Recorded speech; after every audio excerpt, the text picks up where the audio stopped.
Yo, what's up mga kaibigan? Nali na tayo magkwentuhan. Nagsisimula ng exit ni Ja Morant sa Memphis Grizzlies ayon kay Shams ng ESPN at Miami Heat at Sacramento Kings nga daw ang dalawang team na una ngayon sa agawan dito.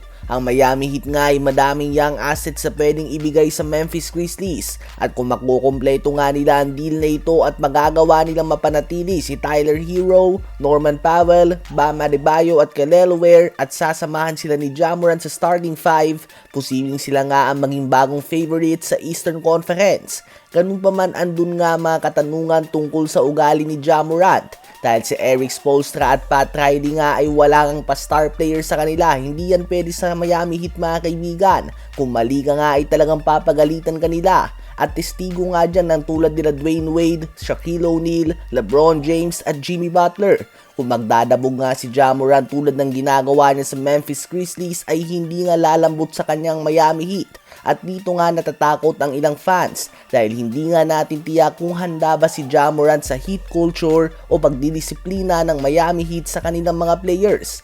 Hindi alam ng mga fans kung paano ba tatanggapin ni Ja Morant kapag pinagalitan siya ni Erik Spoelstra at pinahirapan sa ensayo. Ito nga mga bagay na mas kinakatakutan ng ilang fans bukod na lamang sa fit nito sa system ng Miami Heat ngayon considering na hindi siya natuwa sa Memphis Grizzlies head coach nang bawasan nito ang kanyang usage rate. Kayo ba mga kaibigan, sa palagay nyo ba ay magiging maganda ang fit ni Ja Morant sa kultura at sistema ng Miami Heat? Ngayon ay tumungo naman tayo sa Dallas Mavericks. Posibleng halos sabay lang nga makabalik ng court si Kyrie Irving at Anthony Davis. Ayon sa mga report, si Kyrie Irving ay expected na makakabalik sa court matapos ang All-Star break. Ang All-Star weekend mga kaibigan ay magaganap nga sa February 13 hanggang February 15 at magbabalik naman ang mga games sa February 19. So bandang late February o early March ang inaasahan na pagbabalik ng fan favorite Kyrie Irving.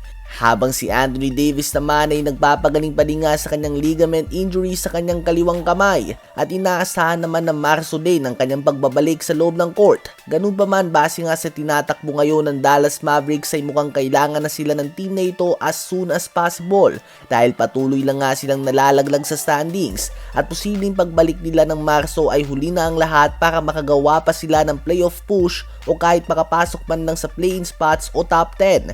Andun din ang posibilidad na bumalik nga si Anthony Davis sa court subalit maglalaro na siya para sa ibang team. Despite the injury ay nananatiling prime trade target nga ang 10-time NBA All-Star. 11 months na mga kaibigan na magkakampi si Kyrie Irving at Anthony Davis. Subalit 25 minutes pa lamang silang nagkakasabay sa loob ng court kung saan nagtala nga si AD ng 26 points, 16 rebounds, 7 assists, and 3 blocks.